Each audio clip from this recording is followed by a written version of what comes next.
பாருங்கள், ராஜ்மா நேற்றுக்கே நான் ஊற போட்டேன். நேற்றுக்கு ஈவினிங், இன்றைக்கி காலையில் கழுவி எடுத்து வச்சுருக்கிறேன். இப்போ இதை நம்ம வேக வைக்க போகிறோம்.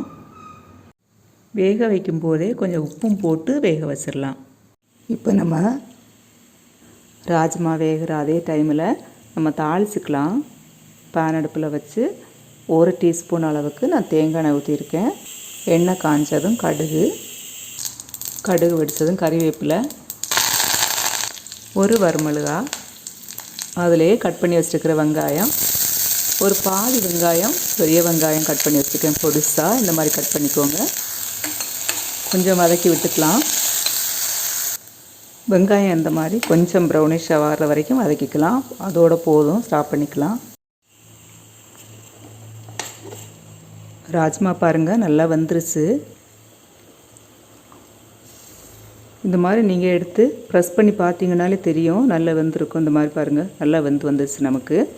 அவ்வளோதான். இந்த எக்ஸ்ட்ரா இருக்க தண்ணியை நம்ம வடித்து எடுத்துக்கலாம். இப்போ இதிலையே நம்ம வேக வச்ச ராஜ்மாவை கொட்டிக்கலாம். இது கூடவே தேங்காய் பூ கொஞ்சம் ஆட் பண்ணிக்கோங்க. ஆட் பண்ணி மிக்ஸ் பண்ணி விட்டுக்கலாம்.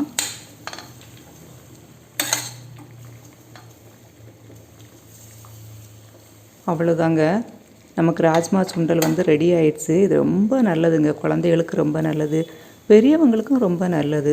நம்ம எல்லாருமே இதை சாப்பிடணும். இதில் ப்ரோட்டீன் சத்து நிறைய இருக்குது. வீக்லி 1 டே ஆகுது நீங்கள் இதை ட்ரை பண்ணி பாருங்கள். இது செய்கிறது ஈஸி. நீங்கள் பார்த்தீங்களா, ரொம்ப ஈஸியாக பண்ணிக்கலாம்.